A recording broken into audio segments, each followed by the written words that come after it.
911, do you need police, fire, or medical? I think police. Gunshots. Where, ma'am?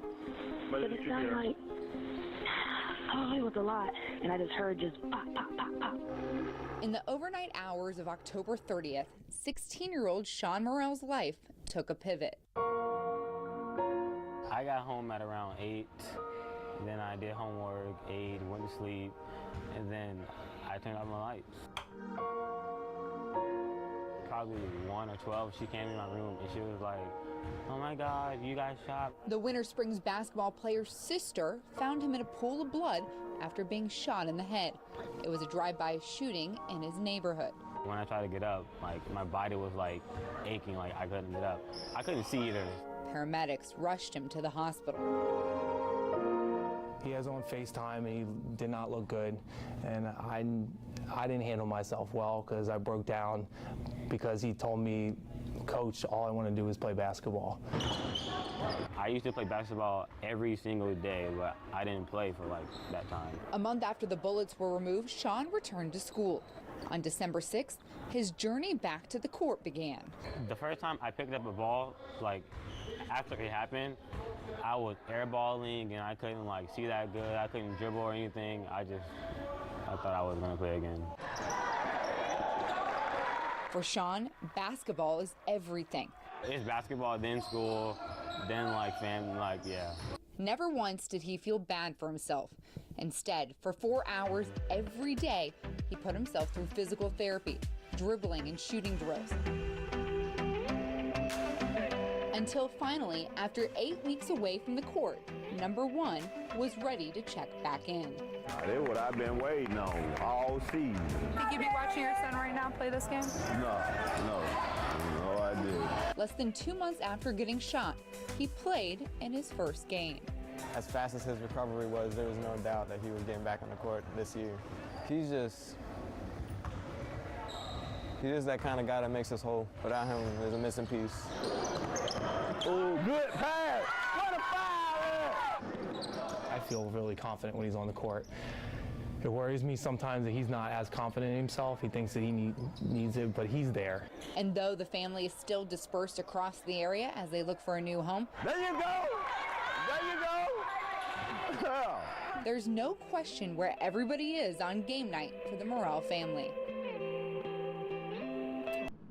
Sports has no boundaries and reaches far beyond the land here in Central Florida. When the sun goes down, Captain Josh Padrick's shift begins. You know, I've been on the water my entire life. I always tell people I got my first boat when I was 12. Ready to go? And when Padrick turned 18, with his captain's license in hand, he started running a bow fishing charter at Central Florida Trophy Hunts, his family's business. We were looking at additional revenue streams to bring into our business, besides alligator hunting, besides the processing stuff we do. Oh, shoot low. And, bow fishing was something that I see starting to catch on. There's a big one to the right. Before Josh took over the charters, he worked the front desk, spent some time as a butcher, and helped guide clients through gator hunts, catching a lot of attention last fall for this 12.5-foot harvest. We have these hooks over here and we have a rod and reel. I was the one that casted on it and hooked it up, but it's just a job. Padrick saying spending time in the water is a much more natural fit. I probably love to fish a little bit more than I like to hunt, but it's kind of like the right balance. You're in pursuit, you're hunting the fish. Time to have some fun. During the fall, things get a bit tricky because 1, 2, 3, go! Josh also plays football. After a playing career where he was a 2-time state finalist at Cocoa, he earned a full ride to Florida Tech in Melbourne. It will keep him close to the family business, but time will be limited with practice and games. Friday nights were obviously reserved for football. Yes, now it's going to be Saturday nights. Or Saturdays. Or Saturdays, yeah. And I don't intend to ever miss a game. It means not booking on Saturdays, which is not ideal, as football and gator seasons coincide. For Josh, his charters will slow down too. I might be able to squeeze in one here or there if we have a bye week or something like that. Long term, Josh plans to expand the business to inshore fishing trips.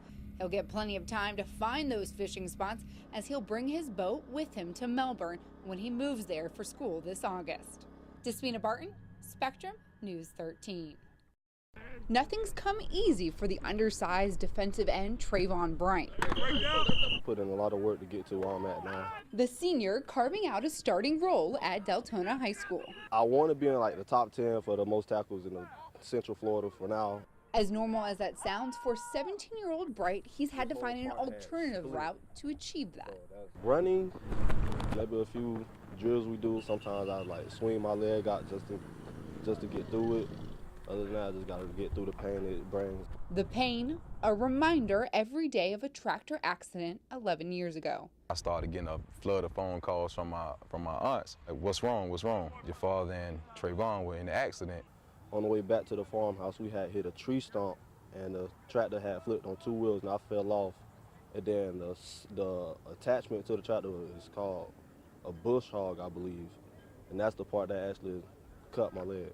Remarkably, the 6-year-old handled the aftermath with such grace and optimism.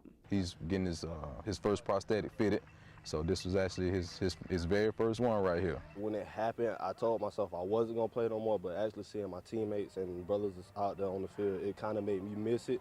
He only missed 1 season. His determination alone has been an inspiration for his team and all of his coaches.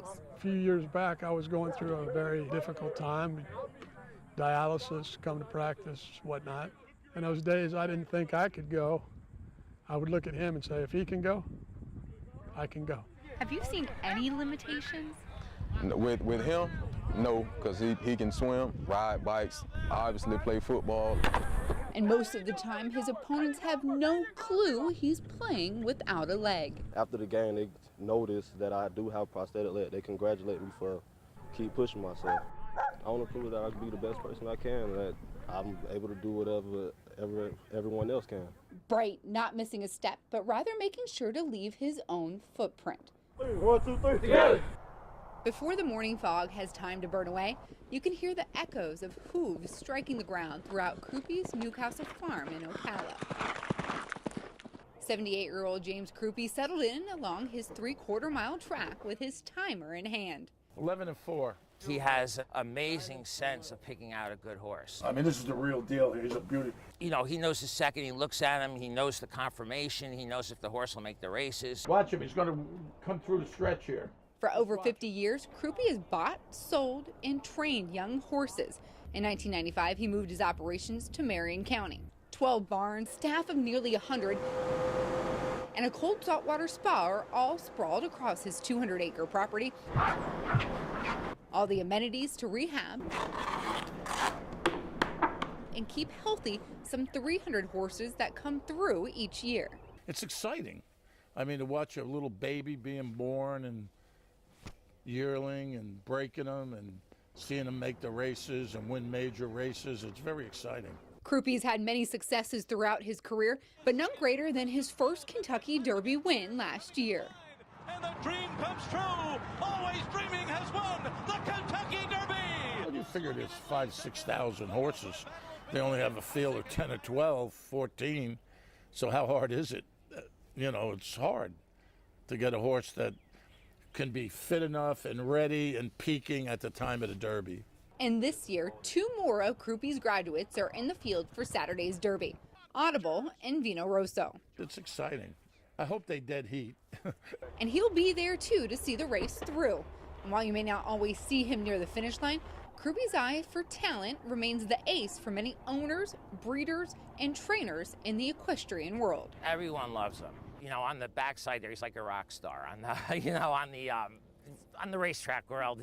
Despina Barton, Spectrum News 13. In a small gym tucked into the back roads of Castleberry, World Boxing Commission Fecker Box champion Erickson Lubin trains.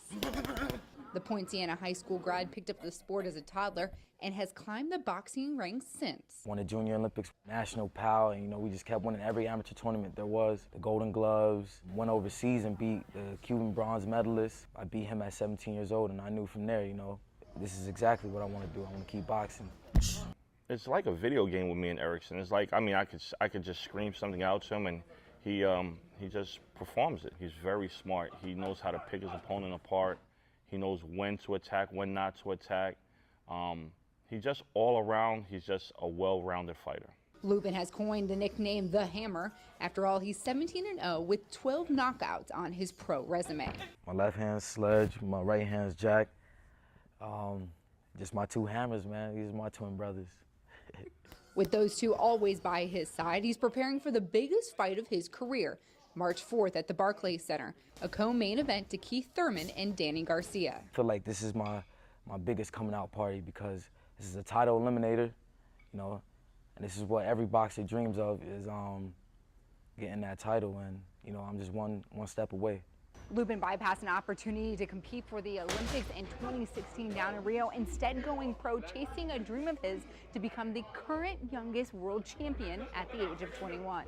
Now, if he wins in Brooklyn, he gets a WBC championship fight where that could all come to life. When he wins March 4th, and he's going to do it in spectacular fashion, then he will be in line for a world title. The Central Florida native putting his family and his city on his shoulders when he enters the ring next month. Boom! This is where I'm from. You know, I'm gonna raise the bar for Orlando, make everybody else want to go out there and do something good and, you know, just put the city on the map. Despina Barton, Spectrum Sports.